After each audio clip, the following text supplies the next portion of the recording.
બેંગ્લોરની અંદર મારો દિવસ 8 છે અને બેંગ્લોરની અંદર આજે મારે લીવ લેવાની છે, એટલા માટે આજે હું ફાઇનલી મારા ઘરે જઈશ. તો આ 7 દિવસ અમે અહીંયા આગળ બહુ ફર્યા, બહુ સરસ એવો આનંદ કર્યો, બધા દર્શન કર્યા, જ્યાં મનોકામના હતી ત્યાં બધે જઈ આવ્યા. તો આજ જતાં હું જે જગ્યાએ અહીંયા આગળ સ્ટે કર્યો છે તો હું હવે આજના દિવસે મેં સ્ટે કર્યો છે એવા ગુજરાતી એટલે કે વૈષ્ણવ સમાજ જે ગાંધીનગરની અંદર સ્થિત છે. તો ચાલો આપણે જોઈએ ગાંધીનગર વૈષ્ણવ સમાજ. તો મિત્રો, આ છે આપણો ગાંધીનગરની અંદર સ્થિત એવો વૈષ્ણવ સમાજ અને તેની બાજુની અંદર આપણે જોઈ શકો છો કે આ સ્વાદ રેસ્ટોરન્ટ છે, જે મેજેસ્ટિક બસ સ્ટેન્ડથી અથવા રેલવે સ્ટેશનથી 1.5 કિલોમીટર દૂર છે.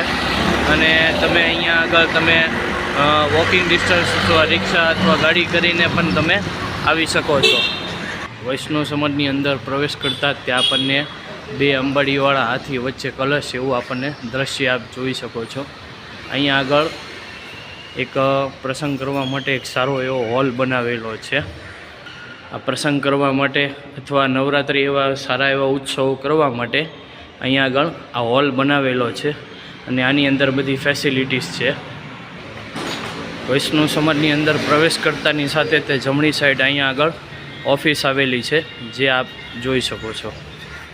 તો આ ઓફિસ દ્વારા આપણે માહિતી મેળવી કે અહીંયા આગળ 50 બેડની ડોરમેટરી છે અને એક 24 અહીંયા આગળ રૂમ છે, એસી નોન એસી, એક 25 બેડની ડોરમેટરી છે અને એક 12 બેડની ડોરમેટરી છે. એટલે અહીંયા આગળ યાત્રિકો માટે પૂરતા પ્રમાણમાં એવી સારામાં સારી એવી વ્યવસ્થા અહીંયા આગળ બનાવેલી છે. તે આપણે જાણી શકીએ છીએ.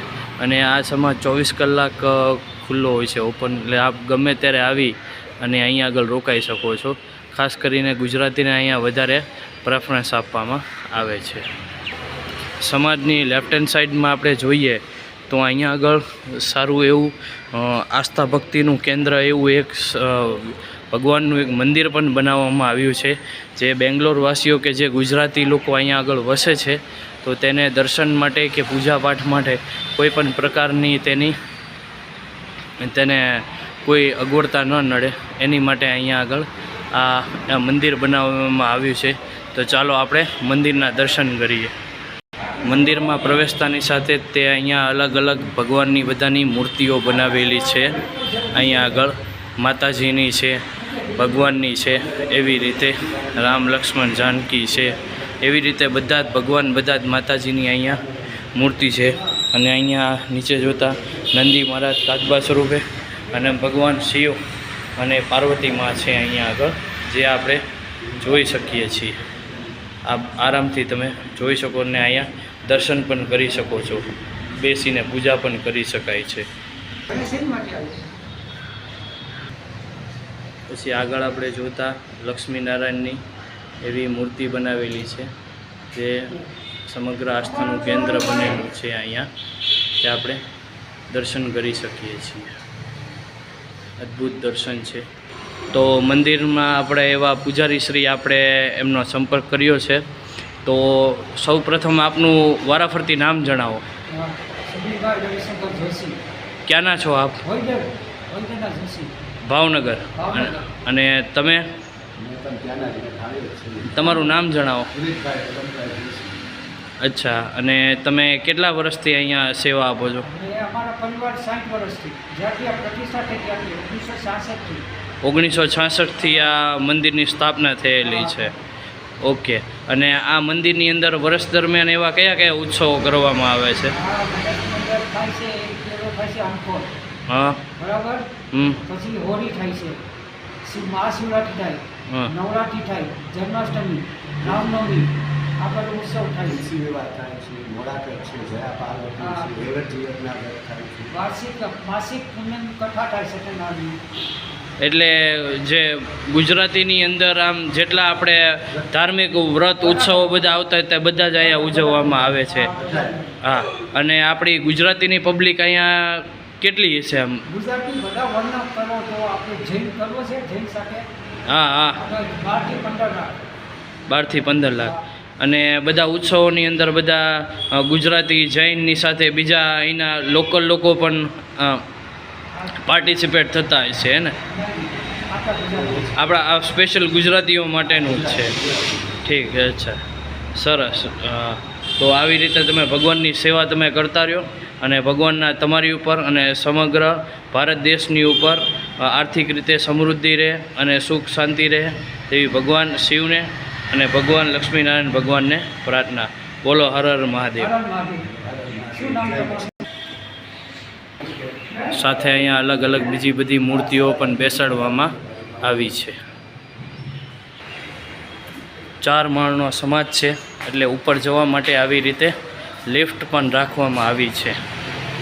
તો આપણે ફર્સ્ટ ફ્લોર ઉપર આપણે જોઈ શકીએ છીએ આ 50 બેડનો ડોરમેટ્રી છે, જે ડોરમેટ્રીની અંદર લોકો આવીને આરામથી અહીંયા રહી શકે છે.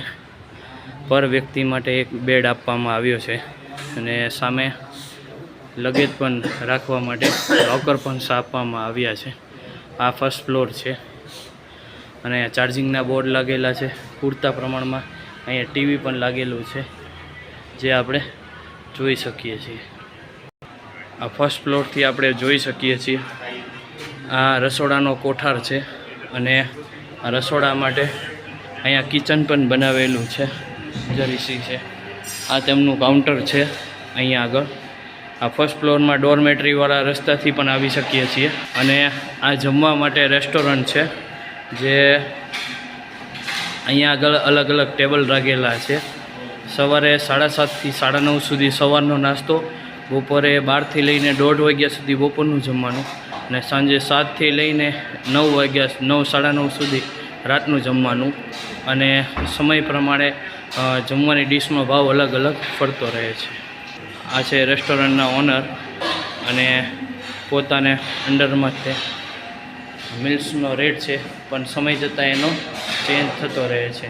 અને અહીંયા આવતા દરેક યાત્રિકો અથવા આવનાર દરેકને નમ્ર વિનંતી કે અહીંયા આગળ ઓનલાઈન પેમેન્ટ લેવામાં આવતું નથી, એટલે ખાસ કરીને સાથે રોકડ રકમ રાખવી જેથી કરીને પૈસાની ચૂકવણી કરવામાં કોઈ પણ પ્રકારનો વાંધો આવે નહીં. આ એનું કિચન છે જ્યાં અહીંયા આગળ રસોઈ બનાવવામાં આવે છે. સમાજની નીચે ઓફિસમાંથી પણ અહીંયા ડાયરેક્ટ રસ્તો છે, જે ઓફિસની સામેથી અહીંયા ડાયરેક્ટ આપણે ઉપર આવી શકીએ છીએ. તે આપ જોઈ શકો છો. આ ફર્સ્ટ ફ્લોરમાંથી આપણે ઉપર આવીએ તો આવી રીતે અહીંયા આગળ અલગ અલગ બધા રૂમ બનેલા છે જે આપ જોઈ શકો છો. અહીંયા બીજા માળે દરેક જાતના રૂમ બનાવેલા છે. ત્રીજા માળે પણ અહીંયા આગળ બધા અલગ અલગ રૂમ બનાવવામાં આવ્યા છે. ટોટલ અહીંયા આગળ 24 રૂમ બનાવેલા છે. આ ઉપર ટેરેસમાં જવાનો રસ્તો છે અને જે લોકો અહીંયા ડોરમેટ્રીમાં ઉતર્યા છે તો એને અહીંયા વોશ બેસિન અને બ્રશ કરવા માટે સારી એવી વ્યવસ્થા કરવામાં આવી છે. આ 3rd ફ્લોર ઉપરની લિફ્ટ છે અને અહીંયા આગળ ટોયલેટ બાથરૂમ એટેચમાં બનાવવામાં આવ્યા છે જેથી કરીને ડોરમેટ્રીમાં ઉતરેલા વ્યક્તિઓ અહીંયા આગળ આવી અને પોતે નાહી અને સ્વચ્છ થઈ શકે છે. આ અહીંથી આવવાનો એક રસ્તો એક આ છે, આ વોશ બેસિનની બાજુમાં, અને એક લિફ્ટ દ્વારા પણ તમે અહીંયા આગળ આવી શકો છો. તો આ છે આપણો સમાજ. આ ઉપરથી પણ વ્યૂ આપણને જોવા મળે છે. સામે એક શોરૂમ આવેલો છે અને સામે અહીંયા બાજુમાં પોથીસ મોલ છે અને ડીમાર્ટની બાજુમાં પણ છે, બેંક ઓફ મહારાષ્ટ્રની બાજુમાં. તો મિત્રો આ છે આપણો વૈષ્ણવ સમાજ. તો આપણને કેવો લાગ્યો, તો આપ વિડીયો કેવો લાગ્યો તો લાઈક કરજો, શેર કરજો, સબસ્ક્રાઈબ કરજો, શેર કરવાનું ભૂલતા નહીં. અને જ્યાં જલ્દીથી વધારેમાં વધારે તમે ફોરવર્ડ કરો જેથી કરીને આપણા ગુજરાતી ભાઈઓ જે કોઈ બેંગ્લોરની અંદર આવે તો તે બેંગ્લોરની અંદર કોઈ પણ પ્રકારની અગવડતા પડે નહીં એની માટે. અને હું ડિસ્ક્રિપ્શન બોક્સની અંદર એનો નંબર પણ આપી દઈશ જેથી કરીને આપ કોન્ટેક્ટ કરી શકો છો. હર હર મહાદેવ.